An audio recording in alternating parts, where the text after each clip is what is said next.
warahmatullahi wabarakatuh.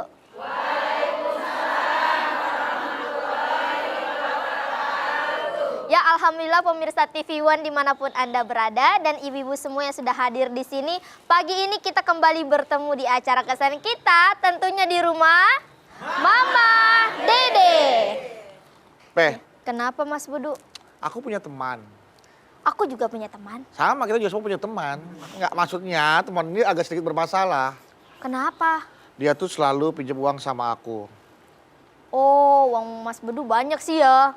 Dia nggak tahu aja sih kalau suruh lihat ATM mah bisa kaget dia. Kaget, Jadi, oh segini ATM-nya duitnya. Dibalikin nggak tapi? Enggak. Udah nggak dibalikin, masih minjem duit lagi. Yang kemarin aja belum dibalikin, sekarang minjem lagi. Dikasih tapi? Ya gimana, habis Kasian. dia minta cara mintanya tuh bisa gitu loh. Orang jadi kasihan sama dia. Terus? Akhirnya sekarang dia buat usahanya tuh sekarang hancur. Tuh, itu teguran dari Allah tuh. Emang begitu kalau ditegur? Sering minjem nggak dibalikin. Itu kan juga nggak berkah, nggak ridho. Terus Mas Bedunya bisa jadi nggak ikhlas kan? Iya bukan nggak ikhlas sih, orang dia belum balikin udah minjem lagi. Assalamualaikum warahmatullahi wabarakatuh. Ipe. Iya, Ma. Bajunya Aya cantik naon. banget, Ma.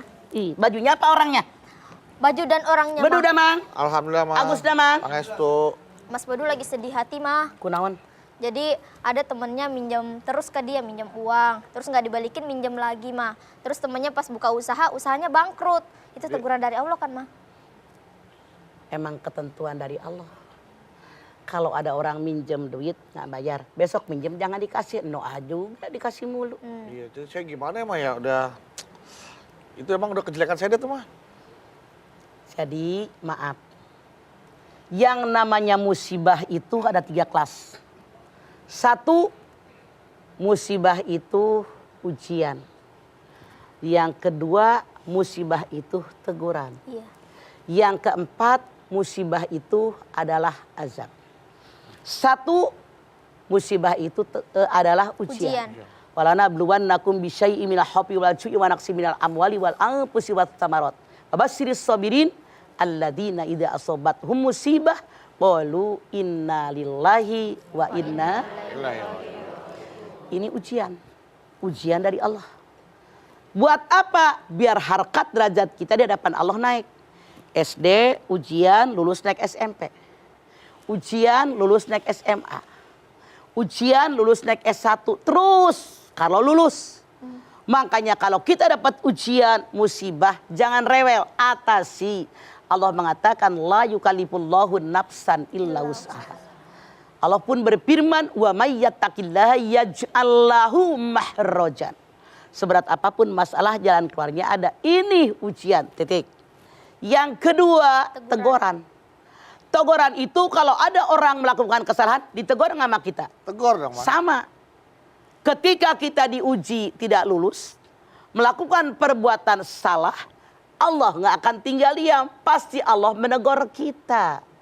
Apa teguran dari Allah? Menyadarkan bahwa yang kamu kerjakan selama ini salah. Anda silahkan lihat.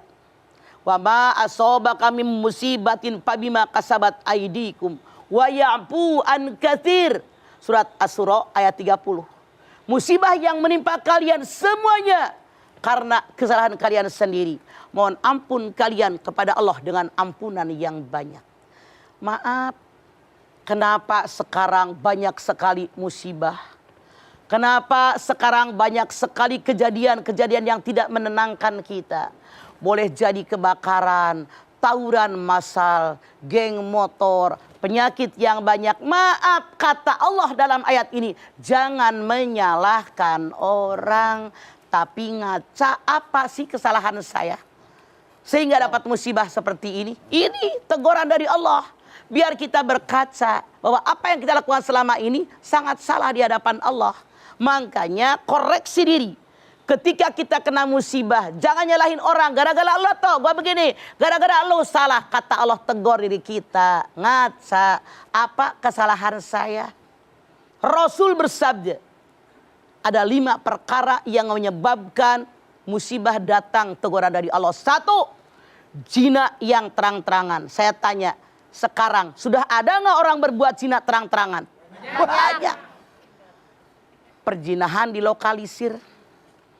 Perbuatan lacur, maaf, ada yang disebut legal, ada yang ilegal. Mau legal, mau ilegal, yang namanya pelacuran hukumnya haram. Jangankan zina, PDKT-nya pun diharam. Wala taqrabu zina innahu kana fahisyatan wa sa'a sabila. Jangan kalian mendekati perbuatan zina, zina perbuatan keji dan sangat hina. Baur PDKT, apalagi zinanya punten sekarang. Tidak sedikit yang namanya ada zina online. Iya apa iya? Ya, Diperjualberikan. prostitusi online. Iya, itu banyak sekarang. Artinya terang-terangan kan jual diri. Ada rumah tempat, namanya tempat apa? Rumah ngejahit, tempat jahit, rumah bordir. Rumah bordir. Rumah bordir. Ini Masya Allah. Maaf, ada sebagian yang konon tempat pijit. Tapi yang dipijit yang lain. Tidak semua, sebagian. Ini nyata kan? Nyata, Mam. Ini dilokalisir, diperbolehkan. Masya Allah. Na'udzubillahi min dalik. Ya marah Allah. Yang pertama, orang berbuat zina yang terang-terangan mendapatkan teguran ajab dari Allah. 2, orang yang nimbang, punten, maaf dalam tanda kutip, yang kalau menjual dikurangi, mengelabui pembeli. Ada nggak? Ada. Wailul lil mutaffifin alladzina idza qalu 'alan nasi yastaupun wa idza qaluhum aw wazanuhum yuhsirun. Neraka wel, kecelakaanlah bagi orang yang curang, yang sedang dalam menakar. Kalau dia beli dari orang pengen ditambahin, kalau dia menjual dikurangin. Ada nggak yang begitu sekarang? Ada. Ini kata Rasul. Yang kedua yang menyebabkan Allah memberikan teguran dan azab kepada kita. Pantas musibah bertubi-tubi di negara kita. 3, ada orang kaya tapi tidak mengeluarkan zakat. Kira-kira ada nggak orang kaya yang tidak mengeluarkan zakat?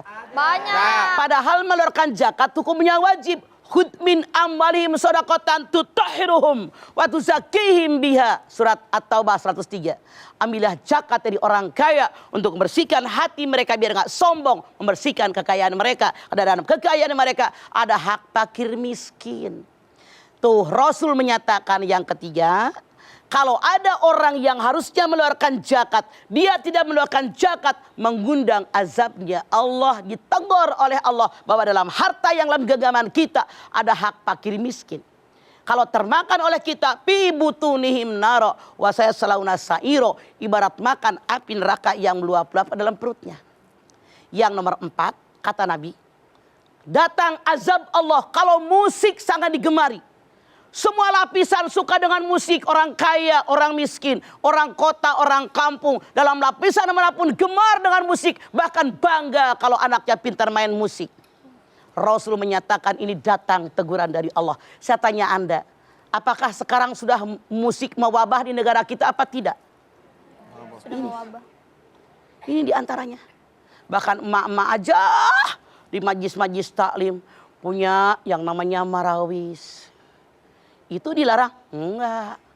Nyanyi salawat, nasihat agama boleh. Yang dilarang itu emaknya dandan merah koneng hejo. Itu yang lebay berlebihan, itu yang dibenci oleh Allah. Pakaian, mereka merasa orang yang hebat, merasa lebih daripada orang lain. Padahal masalahwatan semua orang Islam juga bisa. Ini bangga dengan musik, bangga dengan semuanya hura-hura. Hanya mikirin dunia, akhirat nggak dipikirin. Dikirim oleh Allah azab.